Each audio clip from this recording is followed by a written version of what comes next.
제목은 진화는 왜 멈추었나? 시리즈 중 첫 번째 죽음에 대한 것이며 히브리서 9장 27절 한 번 죽는 것은 사람에게 정하신 것이요 그 후에는 심판이 있으리니의 말씀에 대한 묵상입니다. 다윈의 진화론의 중요한 한 개념이 적자 생존이입니다. 더 정확한 표현은 최적자 생존이입니다.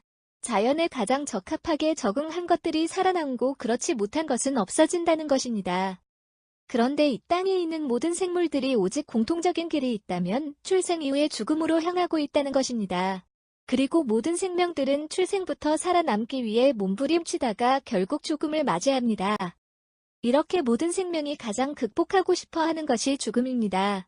진화론에 의하면 자연에 적응하지 못한 생물들 즉 적자가 되지 못하면 다 죽었을 뿐 아니라 멸종이 되었다고 합니다. 그렇다면 자연에 적응한 생물들 또한 죽음을 피할 수 없다면 자연에 대한 최적자라고 할 수는 없습니다. 만약에 최적자 생존이라면 그들은 죽음이라는 최대 난관을 극복하기까지 진화를 해야 했기 때문입니다. 죽음을 극복하지 못한 모든 생명들은 그것을 극복하기 위해 생식을 통해 다음 세대의 생명을 전해주고 가는 시스템을 모두 가지고 있을 뿐입니다. 그리고 이 시스템은 이 땅에 있는 모든 생명체는 적자, 비적자를 떠나 모두 가지고 있기에 이 시스템을 가지고는 생명의 진화를 설명할 수 없습니다.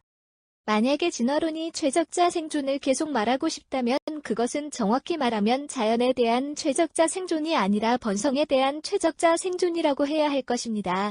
다음 세대로 이어가는 번성의 시스템에 문제가 있었다면 멸종이 되었을 수도 있습니다. 그러나 자연 자체를 극복하고 적응하는 것의 최적자 생존을 이야기한다면 분명히 수억만 종의 생물 중에 분명 죽음이라는 자연의 도전을 극복하고 영생하는 생물이 한 종이라도 있어야 합니다. 그러므로 죽음이 있는 한 모든 생물들은 진화에 있어서 멈추어 있다는 사실이 자연적으로 증명된 것입니다. 진화는 왜 멈추었을까요? 왜 죽음을 극복한 생물은 하나도 없을까요?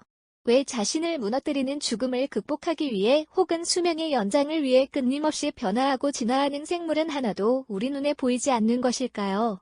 생물들이 자연의 장애들을 스스로 극복해가고 적응해가는 과정이 진화라고 하는 이론이 허구이기 때문일 것입니다.